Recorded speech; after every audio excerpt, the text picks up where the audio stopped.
siswanya bisa mengerjakan tanpa melihat lagi langkah-langkah yang diberikan oleh gurunya. Gitu. Nah, kemudian pertanyaannya,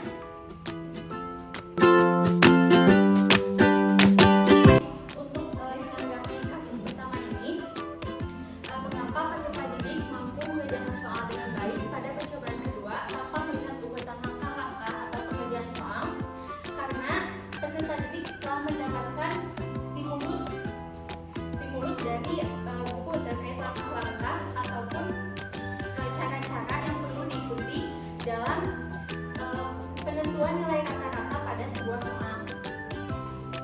Baik, sesuai dengan teori yang sudah kita pelajari, ada teori kognitivisme, yakni teori yang karena peserta didik sudah mengerjakan di kesempatan pertama dengan benar, sehingga mendapatkan pengetahuan baru tentang cara mengerjakan materi NIM. Oleh karena itu, di kesempatan kedua, dia bisa mengerjakan soal dengan baik tanpa melihat urutan pengerjaan. Nah, jadi teori di sini ada teori pendekatan kognitivisme, kemudian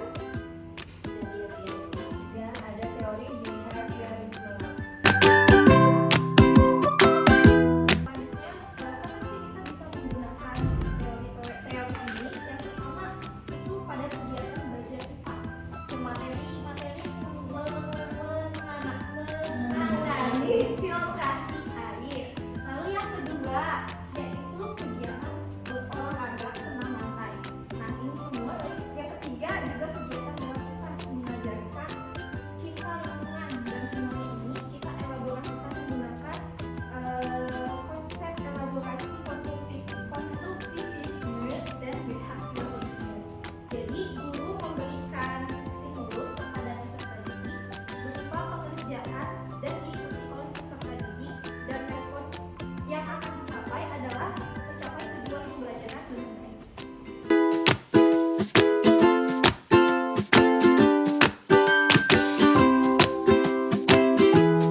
Perkenalkan, nama saya Sucianti Rokoti dari perwakilan dari kelompok 2. Pertanyaannya yaitu, boleh berikan contoh nggak mengenai filtrasi air dengan teori tersebut? Contohnya itu seperti apa? Terima kasih.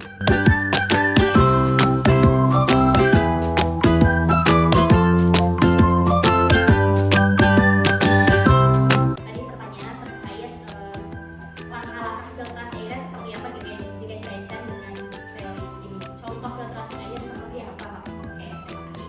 Nah, ini filtrasi air gambarannya seperti ini. Jadi gimana caranya air kotor, biasanya air selokan atau air apapun, menjadi jernih gitu. Itu inti dari pembelajarannya.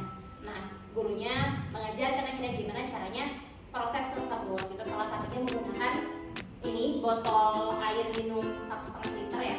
Nah, ada yang diisi di dalamnya gitu, dari spons, terus dijuk, terus arang, satu kelapa, pentil, disusun dengan baik, dan nanti dimasukin si air kotornya lewat atas, nanti akan keluar menjadi jernih gitu. Mungkin nggak satu kali proses, akan beberapa